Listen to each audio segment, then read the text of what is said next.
October 14, 1939, North Atlantic, 200 miles west of Ireland. The ocean was black and silent. Waves rolled under a moonless sky, the wind cutting like knives through the night. Then, from the depths, a shadow rose, long, sleek, alive.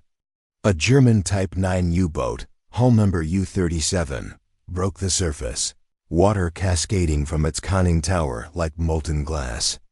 The steel beast was longer than a city block, yet it moved with the precision of a blade. Inside, the air was hot, thick with oil and sweat. Dials glowed amber in the darkness as men whispered in clipped German, every sound swallowed by the hum of the diesel engines. "Surface speed, 10 knots, said Captain Lieutenant Heinrich Schuck, eyes fixed on the horizon. "Diesel steady," replied the engineer below, hand on the throttle. "Batteries charging." They had been at sea for nearly a month, farther than any submarine in history had dared go before. The mission was simple but staggering. Patrol shipping lanes across the entire Atlantic, sink British cargo, and make it home without refueling. For the first time in the war, Germany had built a weapon that could do exactly that.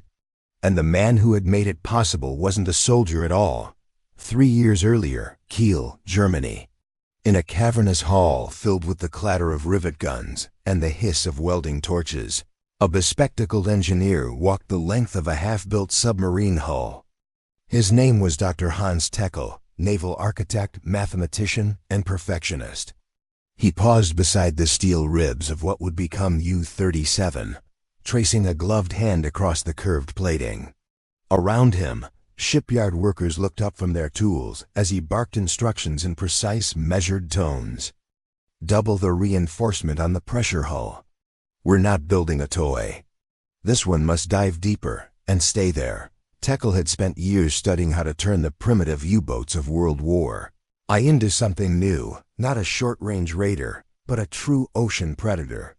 He proposed a radical concept, a submarine large enough to travel 13,000 miles without resupply.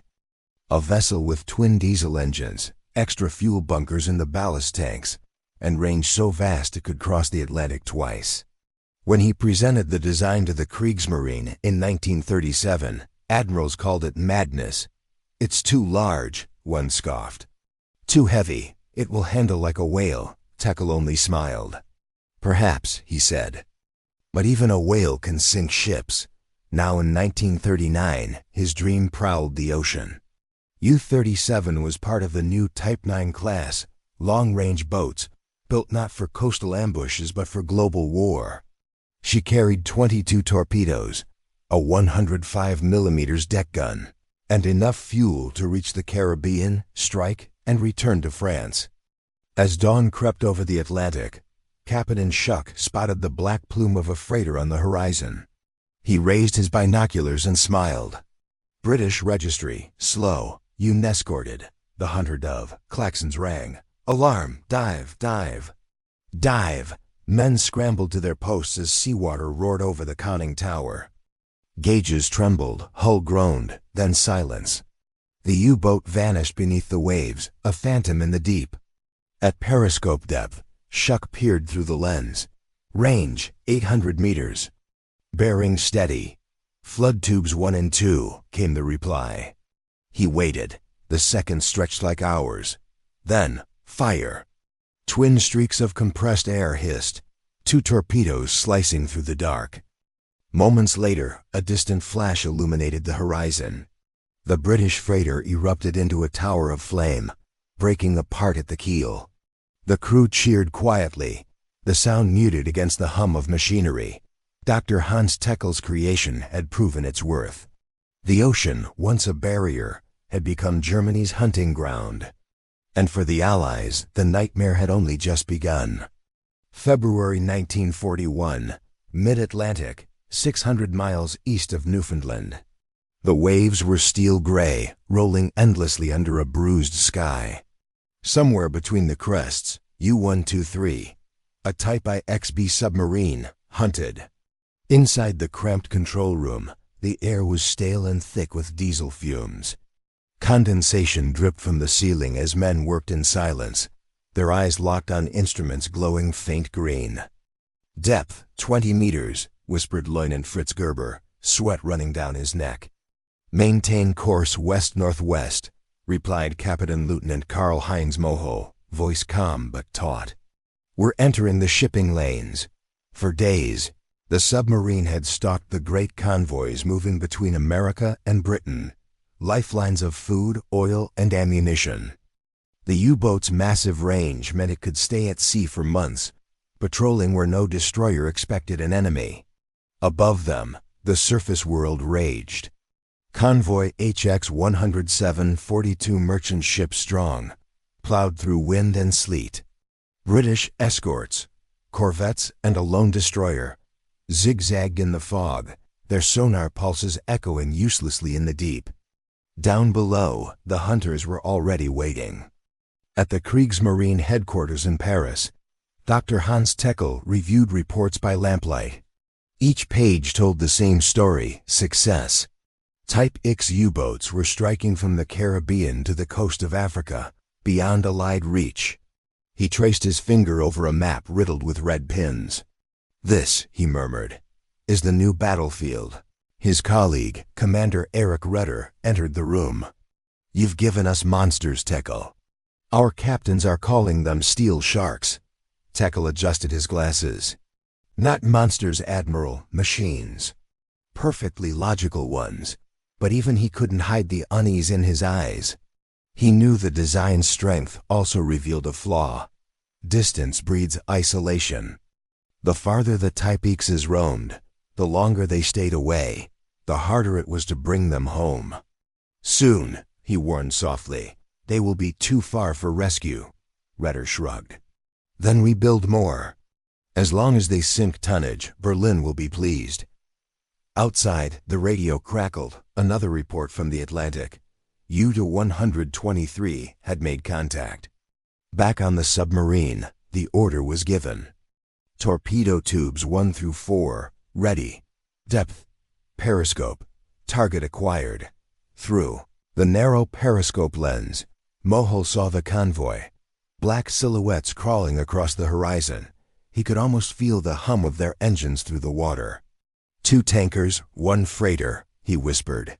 "Spread fire, impact pistols." The torpedoes launched. Seconds passed. Then, one by one, explosions rolled through the fog. Fireballs climbed into the sky, mirrored in the wet eyes of every sailor aboard. 2 confirmed hits, Gerber said. But the celebration was short-lived. A deep ping echoed through the hull sonar. Then another, and another. "Destroyer approaching. Bearing 290. Shouted the sonar operator. "Dive. Take her down to 180 meters, Moho barked. The boat plunged, hull creaked, lights flickered. Then came the first explosion, depth charges. The sea itself seemed to convulse, crushing and shoving the submarine like a toy. Bolts rattled loose. A gauge shattered. Someone screamed. "Hold course." Moho yelled, gripping the bulkhead as another blast rocked them. Engines ahead slow, silent running. Minutes passed, then hours. The crew held their breath as explosions faded into distant murmurs. Finally, silence. The destroyer had moved on. Moho slumped into his seat, drenched in sweat. Around him, the men exhaled, trembling. One of them whispered, "We just crossed hell and came back." He wasn't wrong. For the Type 9 submarines, the Atlantic was both their kingdom and their coffin. A week later, U-123 limped back toward the Bay of Biscay, her hull scarred, paint flaking from pressure burns. Above deck, the men stood in ragged formation as land appeared on the horizon. In the port of Lorient, Dr. Teckel waited. The sub rose slowly from the gray surf, battered but alive, proof of his design's resilience. Mohail saluted him from the conning tower. "She held, Herr Doctor." Every bolt, every weld. Teckel nodded, his expression unreadable. Then she did her duty. But as the U-boat slid into dock, streaked with salt and rust, he whispered under his breath, almost to himself, "I built her to conquer oceans." But not to outlast conscience. The Type 9 fleet would soon spread across the globe, to the Caribbean, the Indian Ocean, even the Arctic. Their reach was unmatched. Their crews, unrelenting. Their legacy, inevitable. And somewhere deep beneath the waves, as another steel monster slipped silently into the Atlantic, one truth echoed through the dark. Distance no longer protects the enemy. Now the ocean belongs to the Wolf. August 1942. Caribbean Sea. The moon hung low and red above the horizon, casting a copper glow over calm waters. The night was beautiful and deadly. Beneath the surface, U-505, another Type IXC submarine, moved like a shadow through glass. Inside, the crew worked in silence, sweat dripping from their brows, despite the hum of the electric motors. Depth, 15 meters, reported Obersteuermann Dietrich Weiss, his voice a rasp. Captain Lieutenant Peter Zech leaned over the chart table, running a finger across the thin blue line of the American coast. Convoy route confirmed. Fuel tankers. Heading for New Orleans. A grin crossed his face. Perfect hunting ground. He adjusted his cap and muttered, "No escorts." The Americans still think the war is far away. That was the genius and terror of Dr. Hans Teckel's design. The Type 9 wasn't just a weapon. It was a messenger of war, reaching shores that believed themselves untouchable. On the surface, U-505 rose through the darkness like a sea beast coming up for air.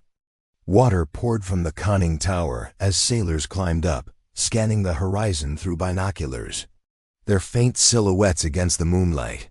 3 tankers, lights dimmed, plowing west. Zech raised his hand. Prepare tubes 1 and 2. Surface attack. Engines roared to life, a deep, steady growl echoing across the water. The submarine gained speed, slicing toward its prey. Range to 1,200 meters, Weiss whispered. Steady, steady. Zech's voice was ice. Fire. The first torpedo streaked through the sea, leaving a pale wake beneath the moon. Then, a blinding flash. Flames tore through the darkness, turning night into day. One tanker split open at the midsection, spilling fire across the waves. Hit confirmed, the watch officer shouted. But before celebration could rise, Zech heard something else. A faint drone, growing louder. He froze. Aircraft!